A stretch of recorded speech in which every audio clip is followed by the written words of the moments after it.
اس کی وجہ یہ ہے کہ بخاری مسلم کی روشنی میں نے آل امیہ کے بارے میں جو کچھ بیان کیا ہے، جو کچھ وہ اپنے دور ملوکیت کے اندر کرتے تھے مسلمانوں کے ساتھ، مکہ مدینے کے مسلمانوں کے ساتھ، اس میں تو یہ بیٹھتا ہی نہیں ہے کہ وہ ماشاءاللہ ایک خط لکھنے کے اوپر سندھ پہنچ جائیں۔ اپنے گھر میں وہ لوگوں کے اوپر ظلم کر رہے ہیں، ان کو ناحق۔ اور حجاج ابن یوسف تو وہ ملعون ہے جس کو تو ناسبی بھی ملعون مانتے ہیں۔ صحیح مسلم میں حدیث ہے کہ بنو ثقیف میں ایک کذاب پیدا ہوگا اور ایک ظالم، اور اسما بنت ابی بکر کہتی ہیں اے حجاج ابن یوسف، کذاب تو ہم دیکھ چکے، ظالم شخص تو ہے جس کے بارے میں نبی علیہ السلام نے فرمایا تھا۔ یہ صحیح مسلم میں ہے، میرا یوٹیوب پہ آپ کلپ دیکھ لیں، لاکھوں لوگوں نے دیکھا ہے۔ آل امیہ کا دہشت گرد حجاج ابن یوسف 5 لاکھ سے زیادہ لوگ دیکھ چکے ہیں۔ پوری اسلامک ہسٹری میں نے 15 منٹ کے اندر کور کر دی ہے، اس 100 سال کی آپ کو، اور تاریخ سے نہیں، بخاری مسلم کی حدیث کی روشنی میں۔ تو وہ حجاج ابن یوسف، اس کا بھتیجا محمد بن قاسم یہاں لوگوں کی داد رسی کے لیے پہنچے گا، جو وہاں اہل بیت کو قتل کروا رہے ہیں، صحابہ کے قاتل ہیں۔ سر بخاری اٹھا کے دیکھیں، حضرت انس بن مالک جو ہیں وہ کتنے پریشان ہوا کرتے تھے کہ ہم پہ یہ کون سا خبیث مسلط ہو گیا حجاج ابن یوسف جو مسلمانوں کے اوپر ظلم کرتا ہے۔ تو یہ حجاج ابن یوسف کے ظلم کی ایک پوری داستان ہے، اس کا یہ بھتیجا ہے محمد بن قاسم۔ دوسری طرف اہل سنت اہل تشیع کی دونوں کی تاریخ کی کتابیں اٹھائیں، حدیث میں تو ان کے پلے بھی کوئی شے نہیں نا، کس حدیث میں محمد بن قاسم کا نام آیا؟ تاریخ سے ہی پیش کرتے ہیں، تو تاریخ یہ بھی تو سنیں نا۔ تاریخ دمشق کے اندر ابن عساکر کی، تاریخ بغداد کے اندر خطیب بغدادی کی، اور تاریخ یعقوبی جو سنی اور شیعہ دونوں مانتے ہیں، ان تینوں تاریخ کی کتابوں میں کم از کم 5 اصحاب کا ذکر ہے جو سندھ سے جا کے نبی علیہ السلام کے ہاتھ پہ کلمہ پڑھ کے مسلمان ہوئے ہیں۔ یہاں پہ 5 صحابہ آئے ہیں نبی علیہ السلام کے، تو اسلام تو اسی زمانے میں آ گیا تھا۔ اور حضرت عثمان کے دور میں بلوچستان کا کتنا ایریا فتح ہو چکا تھا، رشیا افغانستان حضرت عثمان کے دور میں فتح ہوا ہے۔ بخاری میں موجود ہے کہ ہم رومن اور پرشین امپائر جب گری، اس کے بعد وہاں کے لوگوں کو ہم نے ابھارا کہ ہم نے آذربائیجان اور یہ ساری فتوحات کرنی ہے حضرت عثمان کے دور میں۔ اسلام تو آ چکا ہوا تھا یہاں پہ،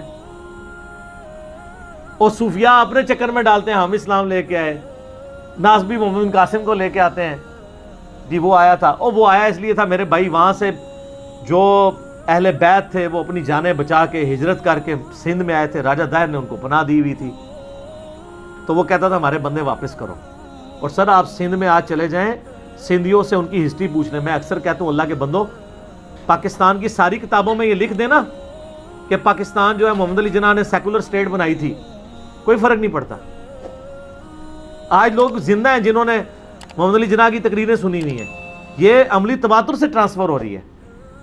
اور یہ کہ جی مسلمانوں کا قتل عام ہوا تھا، یہ کتابوں سے نکال بھی دیں تو وہ مسلمان تو نسل در نسل رہیں گے نا۔ کسی کی دادی مری ہوئی ہے، کسی کا دادا مرا ہوا ہے، جب وہ اپنی اولاد میں ٹرانسفر، آج بھی جتنے مہاجرین ہیں 70 سال ہو گئے، آپ ان سے پوچھیں وہ بتائیں گے کہ ہمارا، کوئی کہے گا میرا دادا قتل ہوا تھا، کوئی کہتا میرا پردادا قتل ہوا تھا۔ آپ 200 سال بعد بھی چلے جائیں گے نا، وہ بتائیں گے ہمارے ابا اجداد کو قتل کیا گیا تھا۔ اس کے لیے آپ کو ہسٹری کی کتاب پڑھنے کی بھی ضرورت نہیں ہے۔ تو جن اہل بیت کے ساتھ ظلم ہوئے نا، ان سے بھی تو پوچھیں، اہل بیت میں سے سنی ہو یا شیعہ سید جہاں پہ بھی موجود ہیں، ان سے آپ پوچھیں کہ یہاں پہ محمد بن قاسم کیا لینے آیا تھا، وہ تو نہیں مانتے، وہ تو کہتے ہیں ہمارے ساتھ ظلم کیا، اور تاریخی کتابوں میں بھی موجود ہے۔ اور پریکٹیکلی حجاج ابن یوسف کا پورا کریکٹر ہے۔ اور سر جو اپنے ملک کے اندر 2 نمبری کر رہے ہیں اور دوسرے ملکوں میں جا کے ماشاءاللہ لوگوں کی حفاظت کریں گے، وہ یہ فٹ ہی نہیں بیٹھتا۔ تو سندھیوں کو پتا ہے کہ وہ کیا کر کے گیا ہے۔ اور پھر آپ کو سب کو یہ پتا ہے کہ جب محمد بن قاسم نے سندھ کا وہ علاقہ فتح کیا تھا، تو اس کے بعد آپ کو بتایا جاتا ہے کہ پھر بعد میں محمد بن قاسم کو واپس بلا کے جیل میں ڈال دیا گیا۔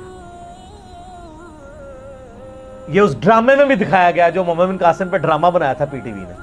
ہم یہ پوچھتے ہیں کہ محمد بن قاسم کو جیل میں نے ڈلوایا تھا، انجینئر صاحب کی ویڈیوز دیکھنے والوں نے ڈلوایا تھا، وہ جیل میں کیوں ڈالا گیا تھا؟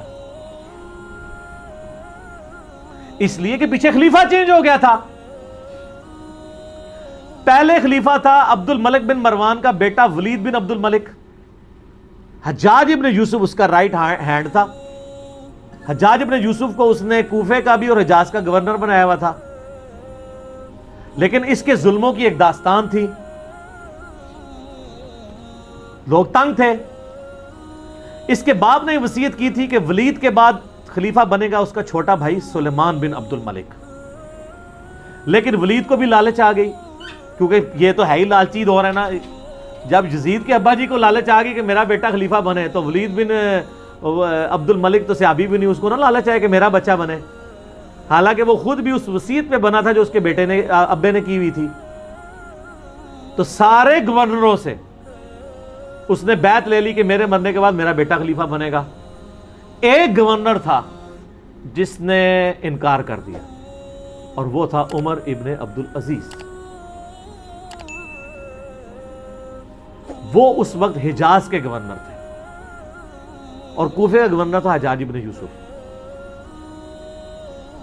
عمر بن عبد العزیز کو جیل میں ڈلوا دیا ولید بن عبد الملک نے، گورنر ہونے کے باوجود، لیکن وہ ہارد العزیز شخصیت تھے، اس لیے اس وقت ذرا پروٹیسٹ ہوئے تھوڑے بہت، اور معاملہ انہوں نے ڈیلے کیا۔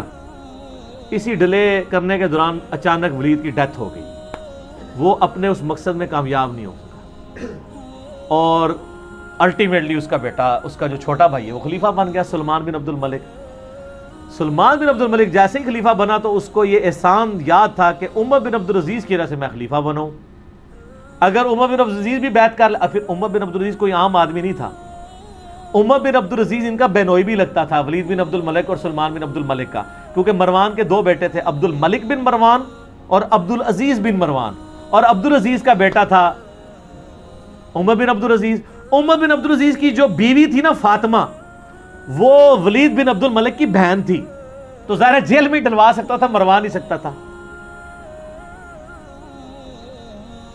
تو اس لیے کہتے ہیں کہ تاریخ انسانی میں اتنی پاورفل خاتون کبھی کوئی نہیں آئی کہ جس کا خامد بھی 3 براعظموں کا خلیفہ عمر بن عبد العزیز، جس کا باپ بھی 3 براعظموں کا ملک عبد الملک بن مروان، اور جس کے 4 بھائی ولید بن عبد الملک، یزید بن عبد الملک، ہشام بن عبد الملک، یہ لوگ 4 بھائی اور یزید بن عبد الملک،